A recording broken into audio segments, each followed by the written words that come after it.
తమిళనాడు ప్రతిరోజు నిర్భయ కేసును ఎదుర్కొంటోందని ఇంబాదురై సంచలన వ్యాఖ్యలు చేశారు. ఈ విషయమై ఆయన రాజ్యసభలో మాట్లాడుతూ మహిళలపై పెరుగుతున్న నేరాలను దర్యాప్తు చేయడానికి కేంద్రం ఒక బృందంగా పంపాలని కోరారు.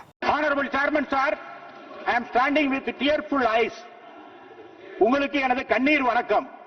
Tamil Nadu is facing very serious situation, panic situation.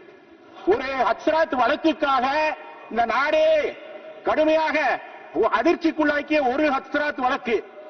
தினம் தினம் ஒரு நிர்பயா வழக்கை தமிழ்நாடு சந்தித்துக் கொண்டிருக்கிறது. தினம் தினம் ஒரு நிர்பயா. இது சட்டம் ஒழுங்கு சம்பந்தப்பட்டது அல்ல. மகளை காப்பாற்ற வேண்டும் என்பதற்கு பெண்களுக்கு பாதுகாப்பு இல்லாத நிலை இருக்கிறது. ஒவ்வொரு நாளும் கடந்த 10 தினங்களில் 3 சம்பவங்கள் நடைபெற்றிருக்கிறது. 2.5 வயது குழந்தை மதுராந்தகத்தில் 14 வயது பெண் பைக்கில் சென்று கொண்டிருக்கிற போது ஒரு கும்பல் அவளை தூக்கி சென்று கற்பழித்து தெருவோரம் போட்டு விடுகிறது. சினிமாக்களில் பார்த்திருக்கலாம். அதுபோல தூத்துக்குடியில் 2 தினங்களுக்கு முன்பாக போலீசில் காவல்துறையில கம்ப்ளைண்ட் கொடுத்து கூட எடுக்காத நிலை இருக்கிறது. இது சட்டம் ஒழுங்கு சம்பந்தப்பட்டது அல்ல, பெண்களின் மாண்பு சம்பந்தப்பட்டது. காக்க வேண்டிய கடமை இந்த அவைக்கு இருக்கிறது.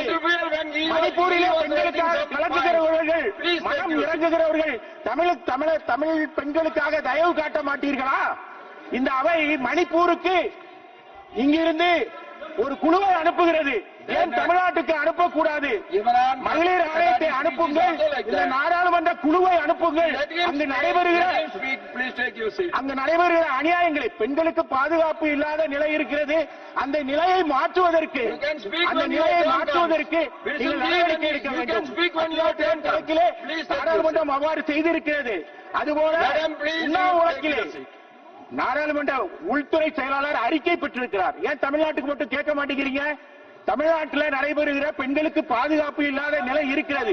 எனவே I urge the state government I urge the central government to intervene this matter, sending a team to intervene the matter, investigate the matter, file the report before the government.